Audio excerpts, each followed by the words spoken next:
죄 때문에 멀어져 버린 하나님과 인간 사이를 다시 화목하게 만들기를 원하시는데 이 화목 제사를 누구에게 맡기십니까? 하나뿐인 아들이신 예수님께 맡겨주십니다. 예수님은 하나님의 뜻을 따라서 자신이 친히 화목제를 드리는 제사장이 되시고 자기의 몸을 하나님과 우리를 하나 되게 하는 화목 제물로 삼으셔서 하나님께 화목 제사를 올려드렸습니다. 그래서 우리는 예수님을 우리의 대제사장이 되실 뿐만 아니라 우리의 화목 제물이 되셨다라고 고백하게 되는 것이죠. 자, 이런 예수님의 순종과 희생 덕분에 우리는 구원을 얻었고 다시 하나님과 화목하게 됐습니다. 따라서 우리는 십자가에서 흘리신 예수의 피가 하나님과 화평, 또 하나님과 화목을 누릴 수 있는 유일한 근거가 된다라는 것을 고백하게 되죠. 자, 이런 기본 바탕을 가지고 우리 19절을 다시 한번 보실까요? 자, 히브리서의 기자는 예수의 피 때문에 우리가 누리는 하나님과의 그 화평을 어떻게 표현하고 있는가 하면 우리가 예수의 피를 힘입어 성소에 들어갈 담력을 얻게 되었다라고 말씀하고 있습니다. 그리고 여기서 말하는 성소는 지성소를 의미합니다. 자, 과거에 하나님 앞에 제사를 드리기도 하고 하나님의 거룩한 임재를 상징했던 성막은 성소와 지성소로 분리가 되어 있었습니다. 특별히 성소와 지성소 사이에는 무엇이 존재하고 있었습니까? 중간에 무엇이 있었죠? 휘장이 있어서 공간적인 분리를 엄격하게 해놓았습니다. 성소도 물론 거룩하지만 지성소는 하나님이 임재하시는 지극히 거룩한 장소다라고 여겨져서 대제사장도 1년에 딱 한 번만, 그것도 정결 예식을 치르고 나서야 들어갈 수가 있었습니다. 함부로 들어갔다가는 죽음으로 갚아야 하는 것이 성소의 법이었습니다. 자, 그런데 19절은 굉장히 놀라운 말씀을 전하죠. 예수의 피를 힘입으면, 다시 말해서 예수님이 친히 화목제물이 되셔서 하나님과 우리를 화평하게 만들었다는 이 진리를 믿으면 아무나 들어갈 수 없었고, 그래서 죽음의 법으로 막혀져 있었던 지성소에 이제는 누구나 들어갈 수 있게 되는 담대함을 얻게 된다는 겁니다. 그렇다면 여러분, 지성소에 들어간다는 게 과연 어떤 의미이겠습니까? 어떤 의미를 가지고 있을까요? 여러분, 지성소에 들어간다라고 하는 것은 거룩한 하나님의 임재를 직접 내가 경험하고 하나님의 얼굴을 내가 직접 마주하고 어떠한 장애물도 없이 하나님과 내가 직접적으로 연합하게 된다는 의미를 가지고 있습니다. 원래는 휘장으로 가려져서 아무나 하나님께로 나아갈 수가 없었지만 예수님의 피 때문에 하나님과 우리 사이를 가로막았던 장벽이 완전히 무너져서 이제는 내가 하나님 안에, 하나님이 내 안에 머물 수 있는 연합의 통로가 드디어 열리게 되었다는 뜻입니다. 여러분, 오늘 예배를 드리고 있는 우리 자신을 한번 생각해 보십시오. 여러분들께서 꼭 저를 거쳐야만 하나님을 만날 수 있습니까? 그럼 제가 없으면 하나님을 만나는 통로가 막혀버립니까? 아니죠. 저는 단지 하나님의 말씀을 전하는 사람으로 서 있을 뿐이지 그 말씀 안에서 하나님을 만나는 것은 여러분 자신이고 그 누구도 하나님과 여러분 사이의 만남과 교제와 화평을 가로막을 수 없습니다.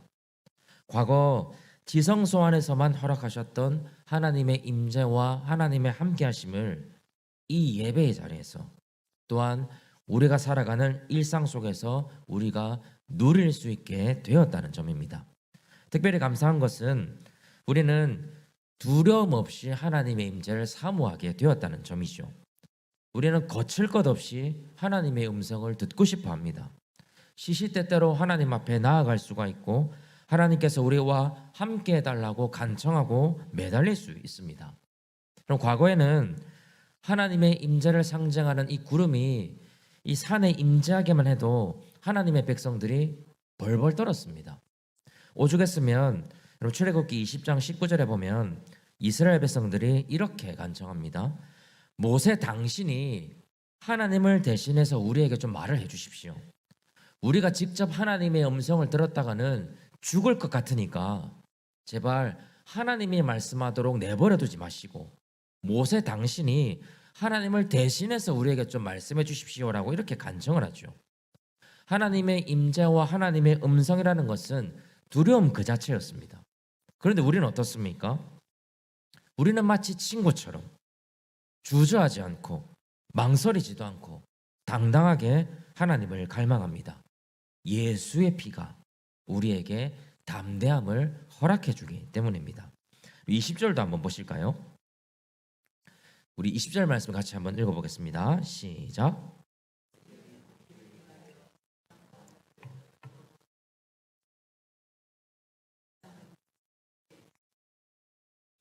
자, 여기서 말하는 그 길, 다시 말하면 예수의 피로 열어놓으신 성소로 가는 그 길은 우리를 위해서 휘장 가운데로 열어놓으신 새로운 살 길이다라고 지금 말씀하고 있습니다. 여러분, 제가 방금도 설명드린 것처럼 과거의 성막은 성소와 지성소를 휘장으로 구분했습니다. 그래서 지성소는 휘장으로 닫혀져 있는 공간이었죠. 하지만 예수님의 피로 이 휘장을 열어주십니다. 자, 히브리서 6장 19절에서 20절은 이렇게 말씀을 합니다. 우리 같이 한번 좀 길지만 읽어보겠습니다. 시작.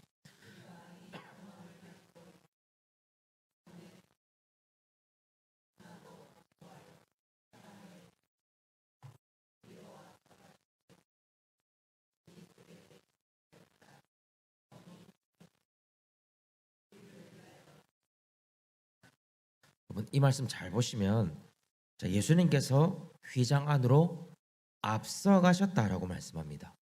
그것도 우리를 위하여 들어가셨다라고 말씀하죠. 자, 예수님께서 선두주자가 되셔서 휘장을 제거해 버리시고 지성소로 들어가셨습니다. 그리고 이제는 예수의 피를 힘입는 모든 사람들이 예수님을 뒤따라서 휘장을 넘어 지성소 안으로 들어가도록 인도하셨다는 뜻입니다. 그래서 오늘 본문 20절에 말하고 있는 예수님께서 열어놓으신 길은 전에는 아무도 가지 못했던 새로운 길이고요. 생명의 근원이신 하나님께로 인도하는 길이기 때문에 살길, 정확하게 말하면 살아나는 길이다라고 말씀하고 있는 겁니다. 여러분, 우리는 지금 예수님의 피를 힘입어서 새롭고 살아나는 길을 걸어가고 있습니다. 우리가 과거에 걸을 수밖에 없던 길은 죽음과 심판과 멸망의 길이었습니다. 그렇지만 예수의 피를 힘입고 우리는 새롭고 살아나는 길로 들어섰고 우리 인생이 완전히 역전되어서 우리의 발걸음이 하나님의 성소를 담대히 향할 수 있는 귀하고 복된 인생으로 변화되었다는 점입니다. 더 나아가서 전에는 미처 알지 못했던 이 삶의 의미를 예수님의 그 십자가 안에서 바르게 깨닫도록 도와주시고 전에는 막연했던 나의 시작과 끝을 제대로 알도록 도와주시고 내게 주어진 부르심과 사명을 발견하도록 도와주셨습니다. 그것뿐이겠습니까? 세상에서 쉬이 사라질 것들보다 하늘의 영원한 것들을 소망할 수 있도록 인도하셨고 다시 오실 하나님의 나라를 기대하면서 죽음이 막아설 수 없는 영생을 소유하도록 하셨습니다. 이 모든 은혜의 출발점이 예수의 피에 있다는 것, 그리고 그 피가 나를 위해서 흘린 피라는 사실이 우리에게는 절대로 변할 수 없는 감사의 제목이 되어야 한다는 사실입니다. 비록 세상의 기준으로 보면 예수님을 믿고 난 이후에 우리의 삶이 크게 달라진 게 없을 수 있습니다. 내가 가진 물질도 그대로고 내가 살아가고 있는 집도 그대로고 오히려 내 형편이 더 어려워지거나 내 몸이 더 약해졌을 수도 있습니다. 그럼에도 우리가 감사하고 또 감사할 수밖에 없는 이유는 그 예수의 피가 끊임없이 우리를 하나님의 임재 안에서 살아가게 하고 하나님의 힘과 은혜를 공급해주고 위의 것을 부단히 찾도록 도와주는 우리 삶의 커다란 동력이 되고 있기 때문입니다. 그래서 여러분, 우리가 밥으로 살아가는 것 같고 우리가 돈으로 살아가는 것 같아도 실상은 예수의 피를 힘입어서 살아가고 있다는 사실입니다. 사랑하는 여러분, 과거 믿음의 조상들도 누리지 못했던 그 성소의 축복, 그 축복을 우리는 지금 받아 누리고 있습니다.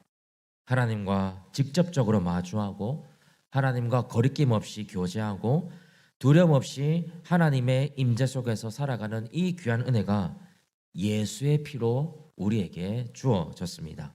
이런 놀라운 은혜를 허락하신 예수님께 우리의 전심을 다해서 정말로 깊이 감사할 수 있는 저와 여러분들이 되시기를 간절히 바랍니다. 자, 우리가 이런 감사를 올려드릴 수 있다면 이제 우리가 생각해 봐야 할 것은 예수의 피를 힘입은 그리스도인들이 이 세상에서는 과연 어떻게 살아가야 하는가 하는 것인데요. 자, 히브리서 기자는 크게 세 가지를 지금 권면해 주고 있습니다. 우리 첫 번째는 하나님께로 끊임없이 나아가는 사람이 되어야 한다라고 권면하고 있습니다.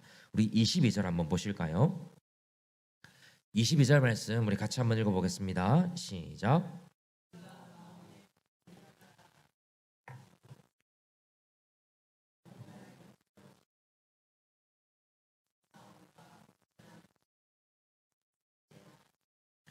자, 여러분 한번 생각해 보십시오. 하나님께서 자신의 아들을 죽여야 하는 그런 끔찍한 고통을 겪으면서까지 하나님께로 나아오는 길을 열어두셨습니다. 예수님께서 자신의 생명을 포기해야 하는 정말 말로 설명할 수 없는 희생을 통해서 하나님께로 나아오는 길을 열어두셨습니다. 아무리 예수님께서 길을 열어놓아도 우리가 그 길로 걸어가지 않는다면 아무런 소용이 없습니다. 저와 여러분이 진정 예수의 피를 힘입었다면 정말로 부지런히, 정말로 시시때때로 끊임없이 예수님이 열어놓으신 그 길로 나아갈 수 있어야 합니다. 그래서 부단히 하나님을 찾아야 하고 매일매일 하나님을 만나야 하죠. 특별히 22절은 참 마음과 온전한 믿음으로 하나님께 나아가자라고 지금 강조하고 있습니다. 여기서 온전한 믿음이라고 하는 것은 하나님을 향한 철저한 의존을 지금 의미하고 있습니다. 근데 여러분, 우리가 하나님을 향한 철저한 의존을 배워나가는 가장 훌륭한 통로가 무엇이겠습니까? 바로 예배죠. 우리는 예배 자리에서 사실은 내가 아무것도 아니라는 사실을 깨달을 수 있습니다. 그래서 하나님만이 우리의 유일한 피난처가 되심을 고백할 수 있게 되죠. 우리는 예배 자리에서 하나님만이 우리가 의지할 수 있는 영원한 반석이 되시고 우리의 힘과 능력이 되심을 되새길 수 있습니다. 뿐만 아니라 하나님만이 우리의 영원한 동반자가 되어주시고 우리를 끝까지 포기하지 않으시고 우리의 그늘이 되어주심을 발견할 수 있다는 점입니다. 예배를 통해서 이런 깨달음이 있어야 고난과 역경이 가득한 이 세상 속에서 우리가 한눈 팔지 않고 하나님만을 철저히 의존해 나갈 수 있습니다. 다시 말하면 예배는 하나님만을 의존할 수 있도록 도와주는 최고의 방편이 된다는 점입니다. 물론 여러분, 예배만큼이나 중요한 것이 우리의 삶이라고 우리가 늘상 강조해 오고 있습니다. 그런데 많은 사람들이 착각하는 것이 하나 있죠. 예배가 회복되지 않으면 삶은 절대로 제대로 세워질 수 없다는 점입니다. 예배가 없이 세워지는 삶은 자기의나 도덕일 수밖에 없습니다. 그렇지만 참된 예배는 내가 사는 것이 아니라 내 안에 예수님이 살아갈 수 있도록 도와주고 우리의 삶 속에 말씀의 열매와 성령의 열매와 순종의 열매를 맺어 나갈 수 있도록 도와줍니다. 결국 참된 예배 없이 참된 삶은 불가능하다는 사실입니다. 여러분, 우리가 예수의 피를 힘입어서 살아간다면 가장 먼저 예배에 힘쓰시기를 바랍니다. 그럼 어떻게 열어주신 이 생명의 길인데 그것을 포기하고 우리가 다른 것에 눈을 돌릴 수가 있겠습니까? 세상 어떤 것과도 바꿀 수 없는 이 예배 자리가 그럼 어떻게 뒤로 밀릴 수가 있겠습니까? 오늘 이 자리에 계시는 모든 분들이 예수의 피로 얻게 된 이 예배 자리에 힘써 나오시고 예배를 통해서 더욱 하나님을 의존할 수 있는 그런 믿음의 사람들로 성숙해지시기를 간절히 바랍니다. 우리 두 번째로 히브리서 기자가 권면하고 있는 것은 소망을 굳게 잡으라는 것입니다. 우리 23절 한번 보실까요? 우리 23절 말씀 우리 같이 한번 읽어보겠습니다. 시작.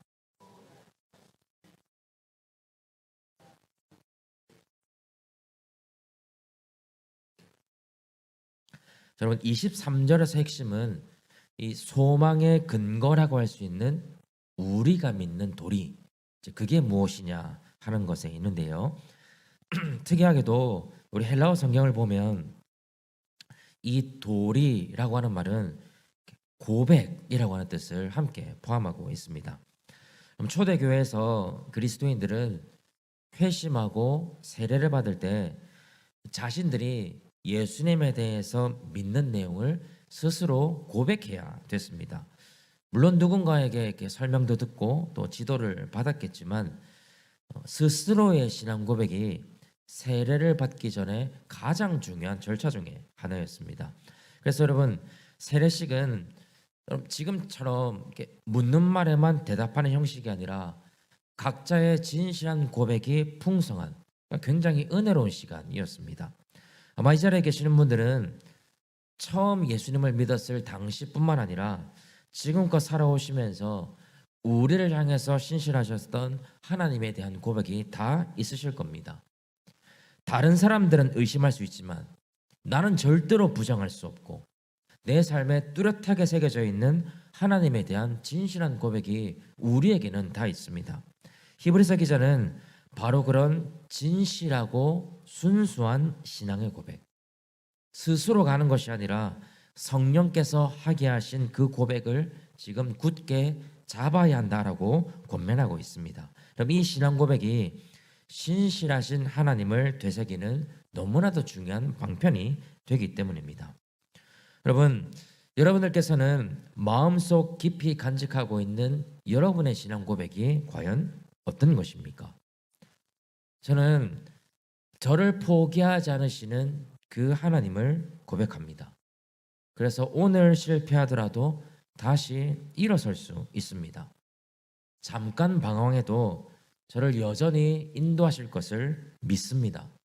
때로는 고난과 역경이 찾아와도 그것마저도 선으로 바꾸어 가실 예수님을 믿어 의심치 않습니다. 저를 포기하지 않으시는 예수님에 대한 고백이 저에게는 굳건한 소망으로 자리하고 있기 때문입니다. 예수의 피로 얻게 된 신앙 고백, 그 순수하고 진실한 신앙 고백 안에서 우리 예수님을 더욱더 바라고 소망할 줄 아는 그런 소망의 사람들이 다 되시기를 간절히 바랍니다. 우리 마지막으로 세 번째 권면은 서로가 사랑과 선행을 격려해야 한다는 것입니다. 우리 24절 한번 보실까요? 우리 24절 말씀도 우리 같이 한번 읽어보겠습니다. 시작.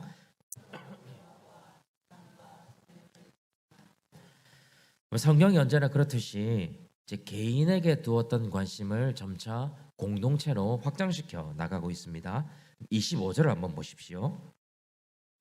자, 히브리서 기자는 이때 당시에 교회 공동체가 직면했던 구체적인 위험을 한 가지 지적하고 있죠. 어떤 사람들은 함께 모이는 것을 포기하는 것이 습관이었다는 점입니다. 당시에도 여러 가지 이유가 있었을 겁니다. 기독교를 향한 박해가 계속되기도 했고 속히 오신다고 했던 예수님의 재림이 계속해서 지체되다 보니까 실망했던 사람들도 있었을 것이고 자신의 생업 때문에 모이기를 소홀히 했던 사람들도 있었을 것입니다. 근데 중요한 것은 이것이 그들에게 습관이 되었다는 점입니다. 여러분, 모이지 않으면 생겨날 수밖에 없는 문제가 무엇이냐면 서로 진실하게 돌아보고 사랑과 선행을 격려할 수가 없게 됩니다.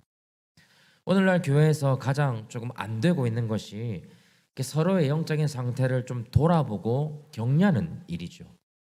이게 때로는 남을 좀 지적하는 것 같기도 하고 남들보다 나은 것도 하나 없으면서 이렇게 잘난 척하는 것이 될 수도 있겠다는 생각이 들기도 합니다.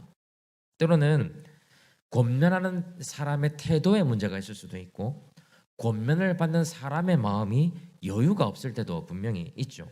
그러다 보면 서로를 돌아보아야 할 책임을 회피하기 쉽습니다. 그렇지만 우리가 예수의 피를 힘입었다면 오늘처럼 한자리에 모여 있을 때 서로를 격려해야 합니다.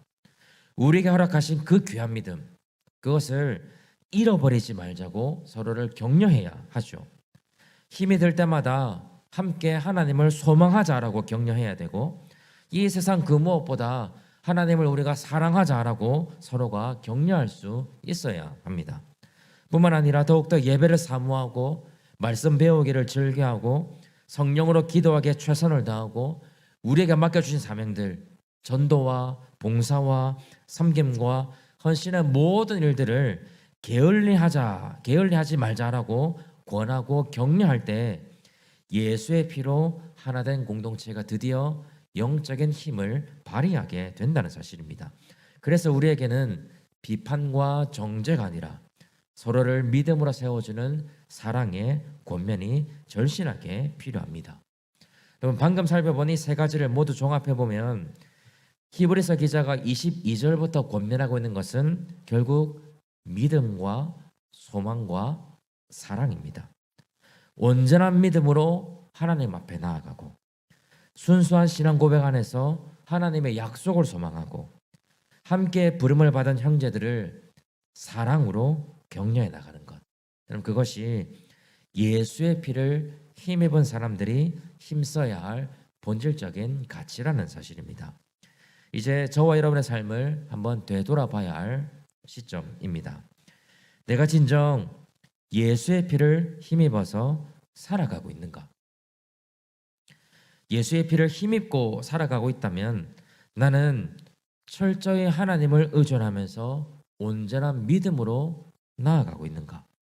세상의 소망을 다 내려놓고 나의 이 신앙 고백을 바탕으로 하나님을 소망하면서 살아가고 있는가? 내 옆에 있는 사람들을 비난하고 정죄하는 것이 아니라 사랑으로 격려하고 있는가?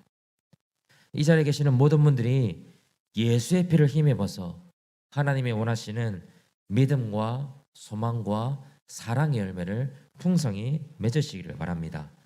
그래서 남아있는 평생 동안 예수의 피를 더욱 힘입고 살아가서 참된 그리스도인으로 살아갈 수 있는 그런 믿음의 사람들이 다 되시기를 주님의 이름으로 간절히 축복합니다.